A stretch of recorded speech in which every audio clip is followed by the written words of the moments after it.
Chapter 28. Free Trade and Socialism.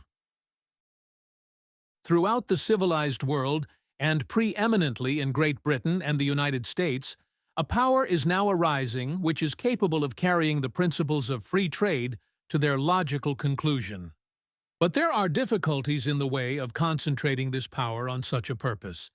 It requires reflection to see that manifold effects result from a single cause, and that the remedy for a multitude of evils may lie in one simple reform.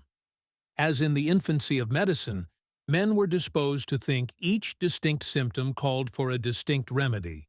So when thought begins to turn to social subjects, there is a disposition to seek a special cure for every ill.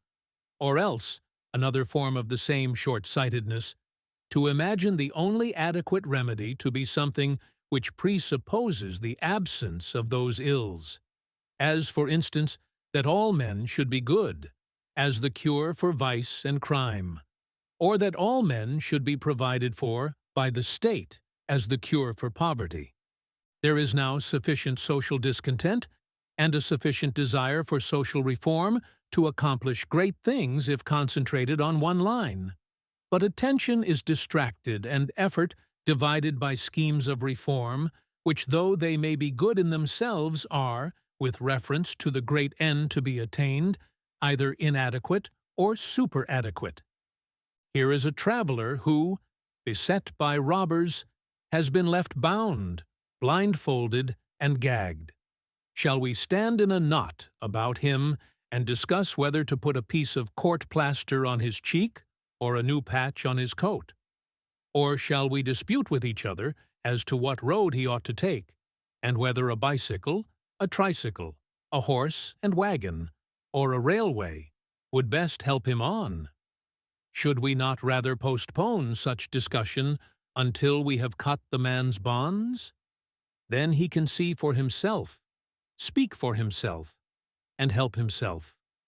Though with a scratched cheek and a torn coat, he may get on his feet, and if he cannot find a conveyance to suit him, he will at least be free to walk.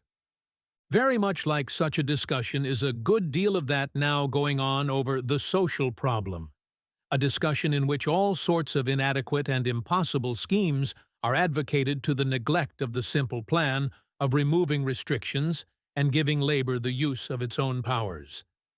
This is the first thing to do, and, if not of itself sufficient to cure all social ills and bring about the highest social state, it will at least remove the primary cause of widespread poverty, give to all the opportunity to use their labor and secure the earnings that are its due, stimulate all improvement, and make all other reforms easier. It must be remembered that reforms and improvements in themselves good may be utterly inefficient to work any general improvement until some more fundamental reform is carried out. It must be remembered that there is in every work a certain order which must be observed to accomplish anything. To a habitable house, a roof is as important as walls, and we express, in a word, the end to which a house is built when we speak of putting a roof over our heads. But we cannot build a house from roof down. We must build from foundation up. To recur to our simile of the laborer habitually preyed upon by a series of robbers, it is surely wiser in him to fight them one by one than all together. And the robber that takes all he has left is the one against whom his efforts should first be directed. For no matter how he may drive off the other robbers, that will not avail him except as it may make it easier to get rid of the robber that takes all that is left. But by withstanding this robber, he will secure immediate relief, and being able to get home more of his earnings than before, will be able so to nourish and strengthen himself that he can better contend with robbers, can, perhaps, buy a gun, or hire a lawyer, according to the method of fighting in fashion in his country. It is in just such a way as this that labor must seek to rid itself of the robbers that now levy upon its earnings. Brute strength will avail little unless guided by intelligence. The first attempts of working men to improve their condition are by combining to demand higher wages of their direct employers. Something can be done in this way for those within such organizations, but it is, after all, very little. For a trades union can only artificially lessen competition within the trade. It cannot affect the general conditions which force men into bitter competition with each other for the opportunity to gain a living. And such organizations as the Knights of Labor, which are to trades unions what the trades union is to its individual members, while they give greater power, must encounter the same difficulties in their efforts to raise wages directly. All such efforts have the inherent disadvantage of struggling against general tendencies.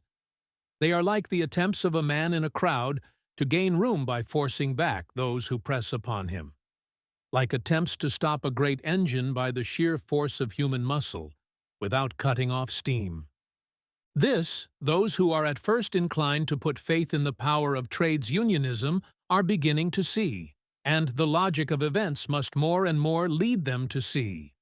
But the perception that to accomplish large results, general tendencies must be controlled, inclines those who do not analyze these tendencies into their causes to transfer faith from some form of the voluntary organization of labor to some form of governmental organization and direction.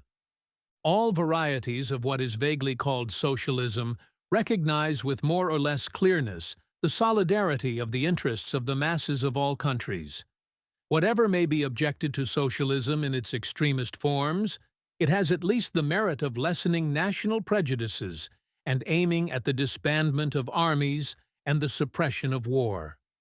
It is thus opposed to the cardinal tenet of protectionism that the interests of the people of different nations are diverse and antagonistic. But, on the other hand, those who call themselves socialists, so far from being disposed to look with disfavor upon governmental interference and regulation, are disposed to sympathize with protection as, in this respect, in harmony with socialism, and to regard free trade, at least as it has been popularly presented, as involving a reliance on that principle of free competition which to their thinking means the crushing of the weak. Let us endeavor, as well as can in brief be done, to trace the relations between the conclusions to which we have come, and what, with various shades of meaning, is termed socialism. In socialism, as distinguished from individualism, there is an unquestionable truth, and that a truth to which, especially by those most identified with free trade principles, too little attention has been paid. Man is primarily an individual, a separate entity, differing from his fellows in desires and powers, and requiring for the exercise of those powers and the gratification of those desires individual play and freedom. But he is also a social being, having desires that harmonize with those of his fellows, and powers that can only be brought out in concerted action. There is thus a domain of individual action and a domain of social action. Some things which can best be done when each acts for himself, and some things which can best be done when society acts for all its members. And the natural tendency of advancing civilization is to make social conditions relatively more important and more to enlarge the domain of social action. This has not been sufficiently regarded, and at the present time, evil unquestionably results from leaving to individual action functions that by reason of the growth of society and the development of the arts have passed into the domain of social action. Just as, on the other hand, evil unquestionably results from social interference with what properly belongs to the individual. Society ought not to leave the telegraph and the railway to the management and control of individuals, nor yet ought society to step in and collect individual debts or attempt to direct individual industry. But while there is a truth in socialism which individualists forget, there is a school of socialists who, in like manner, ignore the truth there is in individualism, and whose propositions for the improvement of social conditions belong to the class I have called super-adequate. Socialism, in its narrow sense, the socialism that would have the state absorb capital and abolish competition is the scheme of men who, looking upon society in its most complex organization, have failed to see that principles obvious in a simpler stage still hold true in the more intimate relations that result from the division of labor and the use of complex tools and methods, and have thus fallen into fallacies elaborated by the economists of a totally different school, who have taught that capital is the employer and sustainer of labor, and have striven to confuse the distinction between property in land and property in labor products. Their scheme is that of men who, while revolting from the heartlessness and hopelessness of the orthodox political economy, are yet entangled in its fallacies and blinded by its confusions. Confounding capital with means of production and accepting the dictum that natural wages are the least on which competition can force the laborer to live, they essay to cut a knot they do not see how to unravel by making the state the sole capitalist and employer, and abolishing competition. The carrying on by government of all production and exchange, as a remedy for the difficulty of finding employment on the one side and for overgrown fortunes on the other, belongs to the same category as the prescription that all men should be good, that if all men were assigned proper employment and all wealth fairly distributed, then none would need employment and there would be no injustice in distribution, is as indisputable a proposition as that, if all were good, none would be bad. But it will not help a man perplexed as to his path to tell him that the way to get to his journey's end is to get there. That all men should be good is the greatest desideratum, but it can only be secured by the abolition of conditions which tempt some and drive others into evil doing. That each should render according to his abilities and receive according to his needs is indeed the very highest social state of which we can conceive. But how shall we hope to attain such perfection until we can first find some way of securing to every man the opportunity to labor and the fair earnings of his labor? Shall we try to be generous before we have learned how to be just? All schemes for securing equality in the conditions of men by placing the distribution of wealth in the hands of government have the fatal defect of beginning at the wrong end. They presuppose pure government, but it is not government that makes society. It is society that makes government. And until there is something like substantial equality in the distribution of wealth, we cannot expect pure government. But to put all men on a footing of substantial equality, so that there could be no dearth of employment, no overproduction, no tendency of wages to the minimum of subsistence, no monstrous fortunes on the one side and no army of proletarians on the other, it is not necessary that the state should assume the ownership of all the means of production and become the general employer and universal exchanger. It is necessary only that the equal rights of all to that primary means of production, which is the source all other means of production are derived from, should be asserted. And this, so far from involving an extension of governmental functions and machinery, involves, as we have seen, their great reduction. It would thus tend to purify government in two ways. First, by the betterment of the social conditions on which purity in government depends, and second, by the simplification of administration. This step taken, and we could safely begin to add to the functions of the state in its proper or cooperative sphere. There is in reality no conflict between labor and capital. The true conflict is between labor and monopoly. That a rich employer squeezes needy workmen may be true, but does this squeezing power result from his riches or from their need? No matter how rich an employer might be, how would it be possible for him to squeeze workmen who could make a good living for themselves without going into his employment? The competition of workmen with workmen for employment, which is the real cause that enables, and even in most cases forces, the employer to squeeze his workmen, arises from the fact that men, debarred of the natural opportunities to employ themselves, are compelled to bid against one another for the wages of an employer. Abolish the monopoly that forbids men to employ themselves, and capital could not possibly oppress labor. In no case could the capitalist obtain labor for less than the laborer could get by employing himself.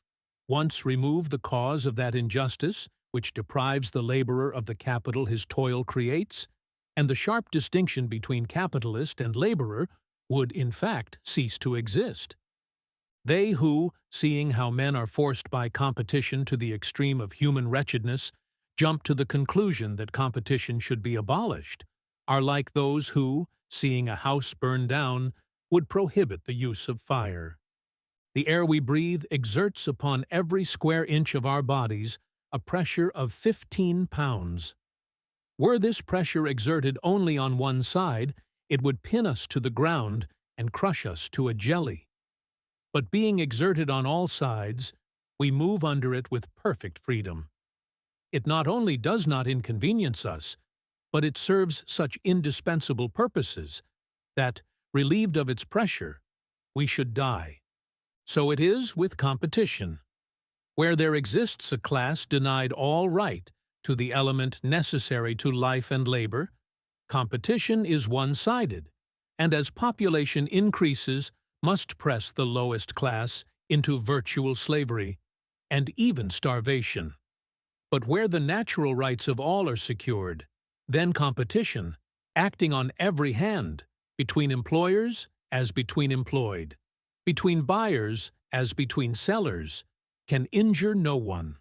On the contrary, it becomes the most simple, most extensive, most elastic, and most refined system of cooperation that, in the present stage of social development and in the domain where it will freely act, we can rely on for the coordination of industry and the economizing of social forces. In short, competition plays just such a part in the social organism as those vital impulses which are beneath consciousness do in the bodily organism. With it, as with them, it is only necessary that it should be free. The line at which the state should come in is that where free competition becomes impossible, a line analogous to that which, in the individual organism, separates the conscious from the unconscious functions. There is such a line, though extreme socialists and extreme individualists both ignore it. The extreme individualist is like the man who would have his hunger provide him food. The extreme socialist is like the man who would have his conscious will direct his stomach how to digest it. Individualism and socialism are in truth not antagonistic, but correlative. Where the domain of the one principle ends, that of the other begins. And although the motto laissez-faire has been taken as the watchword of an individualism that tends to anarchism, and so-called free traders have made the law of supply and demand a stench in the nostrils of men alive to social injustice, there is in free trade nothing that conflicts with a rational socialism. On the contrary, we have but to carry out the free trade principle to its logical conclusions to see that it brings us to such socialism. The free trade principle is, as we have seen, the principle of free production. It requires not merely the abolition of protective tariffs, but the removal of all restrictions upon production. Within recent years, a class of restrictions on production, imposed by concentrations and combinations, which have for their purpose the limiting of production and the increase of prices, have begun to make themselves felt and to assume greater and greater importance. This power of combinations to restrict production arises in some cases from temporary monopolies granted by our patent laws, which, being the premium that society holds out to invention, have a compensatory principle, however faulty they may be in method. Such cases aside, this power of restricting production is derived, in part, from tariff restrictions. Thus, the American steelmakers, who have recently limited their production and put up the price of rails 40% at one stroke, are enabled to do this only by the heavy duty on imported rails. They are able, by combination, to put up the price of steel rails to the point at which they could be imported plus the duty, but no further. Hence, With the abolition of the duty, this power would be gone. To prevent the play of competition, a combination of the steelworkers of the whole world would then be necessary, and this is practically impossible. In other part, this restrictive power arises from ability to monopolize natural advantages. This would be destroyed if the taxation of land values made it unprofitable to hold land without using it. In still other part, it arises from the control of businesses which in their nature do not admit of competition, such as those of railway, telegraph, gas, and other similar companies. I read in the daily papers that half a dozen representatives of the anthracite coal interest met last evening, March 24, 1886, in an office in New York. Their conference, interrupted only by a collation, lasted till 3 o'clock in the morning. When they separated, they had come to an understanding among gentlemen to restrict the production of anthracite coal and advance its price. Now, how comes it that half a dozen men, sitting around some bottles of champagne and a box of cigars in a New York office, can, by an understanding among gentlemen, compel Pennsylvania miners to stand idle and advance the price of coal along the whole eastern seaboard? The power thus exercised is derived in various parts from three sources. From the protective duty on coal. Free trade would abolish that. From the power to monopolize land, which enables them to prevent others from using coal deposits which they will not use themselves. True free trade, as we have seen, would abolish that. From the control of railways and the consequent power of fixing rates and making discriminations in transportation. The power of fixing rates of transportation, and in this way of discriminating against persons and places, is a power essentially of the same nature as that exercised by governments in levying import duties. And the principle of free trade as clearly requires the removal of such restrictions as it requires the removal of import duties. But here we reach a point where positive action on the part of government is needed. Except as between terminal or competitive points where two or more roads meet, and as to these the tendency is, by combination or pooling, to do away with competition, the carrying of goods and passengers by rail, like the business of telegraph, telephone, gas, water, or similar companies, is in its nature a monopoly. To prevent restrictions and discrimination, governmental control is therefore required. Such control is not only not inconsistent with the free trade principle, it follows from it, just as the interference of government to prevent and punish assaults upon persons and property follows from the principle of individual liberty. Thus, if we carry free trade to its logical conclusions, we are inevitably led to what monopolists, who wish to be let alone to plunder the public, denounce as socialism, and which is indeed socialism in the sense that it recognizes the true domain of social functions. Whether businesses in their nature monopolies should be regulated by law or should be carried on by the community is a question of method. It seems to me, however, that experience goes to show that better results can be secured, with less risk of governmental corruption, by state management than by state regulation. But the great simplification of government, which would result from the abolition of the present complex and demoralizing modes of taxation, would vastly increase the ease and safety with which either of these methods could be applied. The assumption by the state of all those social functions in which competition will not operate would involve nothing like the strain upon governmental powers, and would be nothing like as provocative of corruption and dishonesty as our present method of collecting taxes. The more equal distribution of wealth that would ensue from the reform which thus simplified government would, moreover, increase public intelligence and purify public morals, and enable us to bring a higher standard of honesty and ability to the management of public affairs. We have no right to assume that men would be as grasping and dishonest in a social state where the poorest could get an abundant living as they are in the present social state, where the fear of poverty begets insane greed. There is another way, moreover, in which true free trade tends strongly to socialism, in the highest and best sense of the term. The taking for the use of the community of that value of privilege which attaches to the possession of land would, wherever social development has advanced beyond a certain stage, yield revenues even larger than those now raised by taxation, while there would be an enormous reduction in public expenses consequent, directly and indirectly, upon the abolition of present modes of taxation.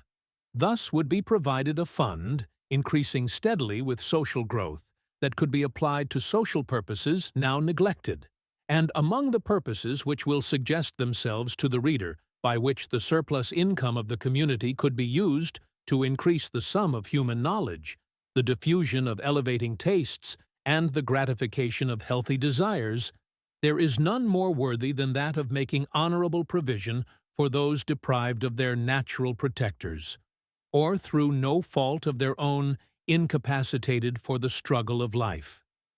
We should think it sin and shame if a great steamer, dashing across the ocean, were not brought to a stop by a signal of distress from the meanest smack. At the sight of an infant lashed to a spar, the mighty ship would round to, and men would spring to launch a boat in angry seas. Thus strongly does the bond of our common humanity appeal to us when we get beyond the hum of civilized life. And yet, a miner is entombed alive, a painter falls from a scaffold, a brakeman is crushed in coupling cars, a merchant fails, falls ill and dies, and organized society leaves widow and children to bitter want or degrading alms. This ought not to be. Citizenship in a civilized community ought of itself to be insurance against such a fate. And having in mind that the income which the community ought to obtain from the land to which the growth of the community gives value is in reality not a tax, but the proceeds of a just rent, an English Democrat, William Saunders, MP, puts in this phrase the aim of true free trade: no taxes at all, and a pension to everybody. This is denounced as the rankest socialism by those whose notion of the fitness of things is that the descendants of royal favorites and blue-blooded thieves should be kept in luxurious idleness all their lives long, by pensions wrung from struggling industry, while the laborer and his wife, worn out by hard work, for which they have received scarce living wages, are degraded by a parish dole or separated from each other in a workhouse. If this is socialism, then, indeed, is it true that free trade leads to socialism?